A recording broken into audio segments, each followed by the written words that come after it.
Jazz, how's it going? Hey, it's good. How are you? Good, good. So, first season, you're trying to figure out your powers. It's a mess. Second season, still a mess, but you're getting better. So, what is that like? Just really going to town on just the people that are like just obstacles in your path, That are obstacles in my path, the people? or like the villains or the enemies. Yeah, we definitely have more enemies in season 2 for sure. And just the journey of Marie's powers, of realizing all the things she can do and what to do with that. And, she's always got a certain amount of clumsiness that I love. Yeah. First season, fondest memory. First season, fondest memory? That's so hard. Oh, you know what? It's actually when we were filming at Dusty's house. We were just filming at this big house with this big lawn, and we would all lay out blankets and hang out there in the sunlight for hours in between shots and stuff, and that was really fun. Nerd Reactor, roll out. And I want to ask, for the first season, if there was that one fondest memory you've had. From first season? So long ago. All of the stunt scenes, I think, all of the fight scenes, but honestly, getting to do the scene with Derek was a very fond memory, and that was lovely. And with this season, there's some spice for this season. I don't know if you can talk about it yet, but what can you say to the audiences that are going to watch it? Oh my gosh, this season is going to be crazy. There's so much more action. The stakes are raised. The relationships are so much bigger and deeper, and it's a lot of fun. It's also really funny. And also, if you had your own school and you can bring in your own students, superhero students, who would you choose? Oh my gosh, from Gen V, who would I choose? Or any superheroes? Any superheroes? Oh gosh, I mean, I would go with Mystique, Tony Stark, Gamora. It's never ending. It could go on and on and on. Yeah, we'll start with those three. No villains. I mean, Mystique kind of counts. She's misunderstood. She goes back and forth. That's why we love her. Lizzie, how's it going? Real good. I have a dog. Hi. Sorry. It's like have you seen Up, the movie? Yes. Okay, I'm the dog. Like squirrel? Okay, hi. Yes, hi. Reactor. Lizzie. Nice to meet you. Yeah, so you're in this. You've been growing. You've been shrinking and all that. And this, just more adventures. There's still some tease of that party life, but then also you're done with it on this season, because the first season was different. Yeah, for season 1, Emma comes into the school all wide-eyed and like a golden retriever, and just I'm so excited, and then shit hits the fan real quick. And this season we see a little bit of college life until things take a drastic turn. No one really, Godolphin is not safe. It's never safe. No one's safe. And with this, the group is kind of, the group before is kind of dysfunctional. What was that? I call it the Scooby Gang. Scuba gang, but dysfunctional. But now they're kind of separated again, and I'm like, come on, why can't the group just get along? So Because trauma. Because people need to talk. Because life. Because bad people. Because things. Without spoiling. spoiling. And there's a lot of things that's happening in the show that's you gotta keep under wraps. But can you tease anything on what characters, or not characters, but people can expect in general?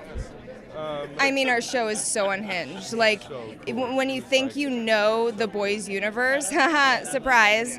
And I will leave you with pew pew pew pew pew pew pew. That's all I will say. And if you were to be the dean of your own school, and you can round up any superheroes you'd want, who would it be and why? The kind ones. I don't want bad. I don't do well with violence. So just give me the good. Just give me the good kids, the kind kids, the underdogs, and let's just save the world. I know that sounds such a crazy, stupid answer, but yeah. And then I want to ask for the first season, your most fondest memory just being on set. Probably my time with Chance was probably the best. Yeah. It's safe to say that you being in the show, you're the bad guy, right? No, you're not safe to say that. I don't want you to have any sense of safety or security at all when it comes to me and my career and what the experience you're going to have watching one of my performances. Because every time I watch your performances, it's like sometimes you're good, sometimes you're bad. Most of the time I feel like you're bad. I played Abraham Lincoln. I played Batman. I'm a good guy. Batman's just shade of gray. Well, he's a Dark Knight. But I think I have range. I hope I have range. But in this particular case, I would like you to lean into the mislead that perhaps I am the villain of the season, because maybe in fact I'm not. And in real life, if you were to be like a dean of your own school and you can round up any superheroes to be a part of it, who would it be and why? This cast. I mean, wouldn't you want to have the most beautiful cast in Hollywood as the superhero university class that you have to deal with? And then also, I do like the Wonder Twins, but we have our own version. So the Wonder Twins, those would be the two that's outside of Gen V. I don't really understand how they work. I never had siblings, so it really did seem like a superpower to tolerate somebody else as your brother or sister. So working on like Gen V, like the script, just the setting, right? Is there anything about it that shocks you? Because you've been in projects where I feel like nothing could shock you anymore. Yeah, that would be nice. I mean, it was like a bleeding eye reading experience. I mean, you're just like, please let me blink. Please let me lubricate my eyeballs. This scene can't be happening that I'm reading right now. But it was page after page, audacity, and just filth. So this might be spoiler territory, but so you can not say anything, but there is a scene that deals with someone's hand and a blender. And so stuff like that, scenes like that, how do you prepare for that? You talk to the stunt coordinator, you talk to your scene partner, and then you say, I'm probably not going to do what you want me to do. And then something happens, and then you're like, was that okay? Was that okay? As soon as it's over. You don't prepare, you just dive in. And any like the fondest memory just being on the set for this that's not spoiler related? We went to see Twisters, the movie, as a cast, and all agreed that they should have kissed at the end. Gen V, first episode, something, your character, Godokin. And so what was it like just being a part of this project where you're kind of pivotal? It was really exciting. I mean, it's really fun to come into something that I'm already like a big fan of, that I like knew the world. I mean, when I got the audition for this, I had finished the day before binge watching the first season, and the next day, I got a call being like, "Hey, we got this, self-tape. Do you want to make it?" I was like, hey, honestly, you're catching me on the perfect day. I'm obsessed with the show. So like, to have that feeling of getting into it and getting to enter the boys' universe in that way, I don't know. It feels really surreal and special and cool, and yeah. Okay, let's say in real life right now, if you had your own school and you can fill it up with your own superheroes or villains, who would it be? Like that I get to pick, or I don't know. That's tough. Can I be honest with you? I think that's too much. It's too much pressure for me. I think that bringing all people with different, all these superheroes together, it can be a little bit more explosive than you want for a school, and so I would say pass. Gen V, you're in it. You're kind of like a instructor, right? Yeah, tough, I'm like tough as nails. Basically the coach. Yeah, I come in to try to get these all these nerds in shape.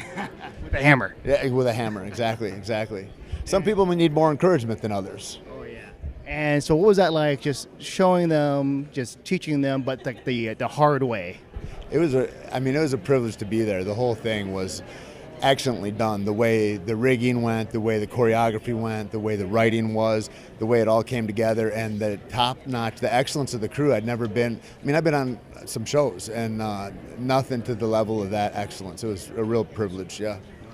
And if you can train any superhero, who would you train? Boy, I guess we'd have to get Batman into shape. I mean, really, right? Yeah, he needs help.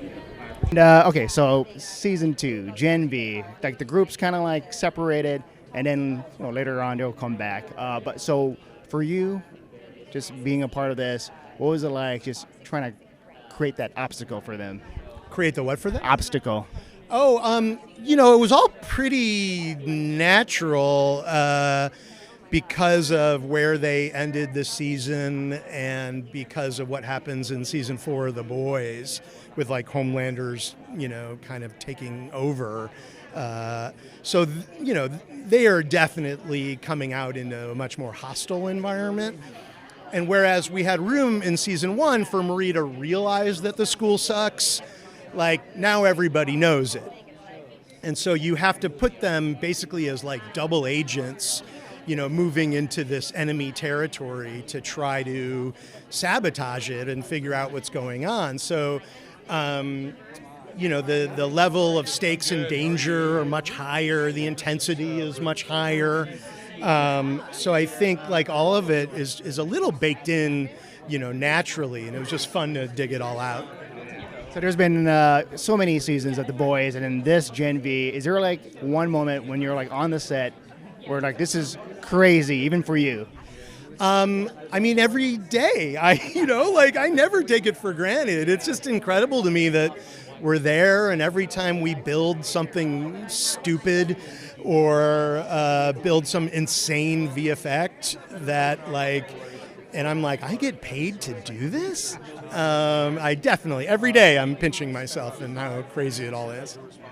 And I want to go back to Supernatural, where if there was ever a moment where you're working on that, where you're like, I want to scratch the superhero itch.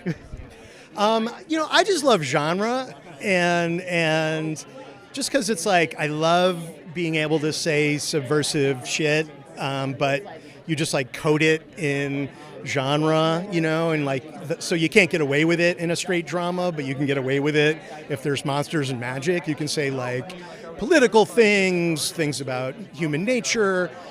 And so like, I've actually taken a certain amount of pride out of, I've never done the same genre twice. I went from horror to dystopian, post-apocalyptic, to time travel, to superheroes. And I doubt I'll do superheroes again. So I just, I'm looking to like, head into the next genre after this. Second season, Gen V, how do you feel? Very proud of it. Yeah, I think it's fun and weird. I think we really wanted to honor Chance and Andre, and I think we did. So I'm proud of it. It is as ridiculous as the first season was, if not maybe a little more. And the way the first episode started for Chance and just like how the characters deal with it, so I thought it was like very touching, and it just makes me want to rewatch the first season again.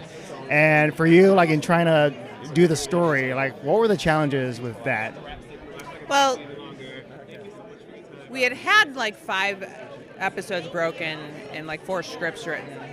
And so we had to sort of abandon those stories, which was really sad. And in a weird way, you grieve the character as well as the person. And we just wanted to make sure that we honored him without being exploitative. There was no version of recasting him. No one even suggested it.